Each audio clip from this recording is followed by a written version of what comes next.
Hey there, it's Karen Totino from the Saratoga Home Team with Miranda Real Estate, and I am here to do my follow-up on the previous video I did on aging in place. And in that video, we discussed the basics of aging in place and what the basic premise was and who the players were. And I promised you all some ideas that you should consider for making life easier to age in place. So I have a few that are really inexpensive and they kind of seem obvious, but sometimes we don't think to do them. And the first one is to clear all the clutter and to create space.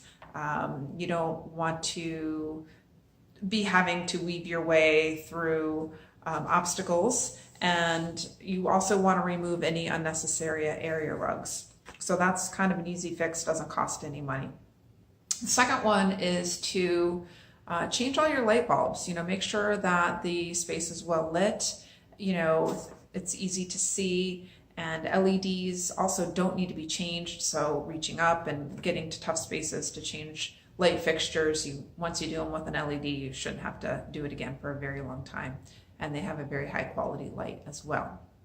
And the last one is for inexpensive fixes, is to keep essentials handy. So things that you use every single day should be easily accessible, not having to reach so that you lose your balance or have vertigo, or stooping way down low in bottom shelves or cabinets, things like that. Keep it mid-range and easy to see and get.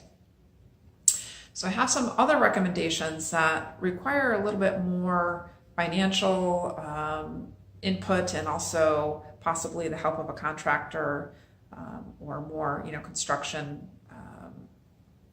involved with those fixes. But I do feel like they're really important to consider because they're able to keep you in your home.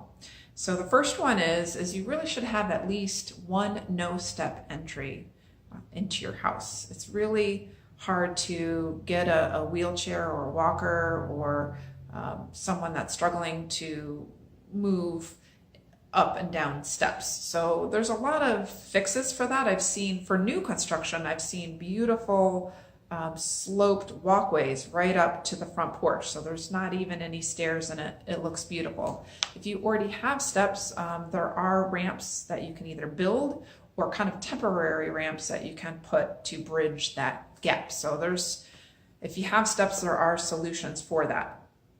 The second one are doorways. So a lot of the obstacles with walkers and wheelchairs are not wide enough doorways, or doorways that open and the door's in the way. So doors that open into the bathroom and you're going in with a wheelchair or a walker and you're trying to navigate around the door. So some simple solutions are wider doorways, and then also creating a pocket door. So pocket doors, the door slides right into the wall. It's not hinging in or out, and it eliminates the hinges, creating a wider doorway. So those are, again, requires some construction and some obviously higher cost to those, but makes a big difference. The last one is that I'm going to talk about is flooring. Some things to consider is flooring consistency. So you don't want a lot of different floorings, because often when there's different floorings, there's those thresholds that bridge the different kinds of flooring. Also, they feel different. So going from carpet to hardwood, you have that change in surface and you need that kinesthetic sense to adjust, and that can throw people off and become a trip hazard. Also, you want to avoid ceramic flooring. I know the durability and functionality is appealing. However, it is slippery when wet, and it's cold and it's hard and it's extremely unforgiving if there is a fall. So we don't want broken bones. We want to minimize any injury from a fall if that were to occur. So those are some more expensive. There are so many tips that I could give you. I guess one of the best things to really do is to have someone come assess your loved one and see what their personal needs are, so you can really tailor a solution specifically to what they need. And also work with someone that's going to also take a look at the individual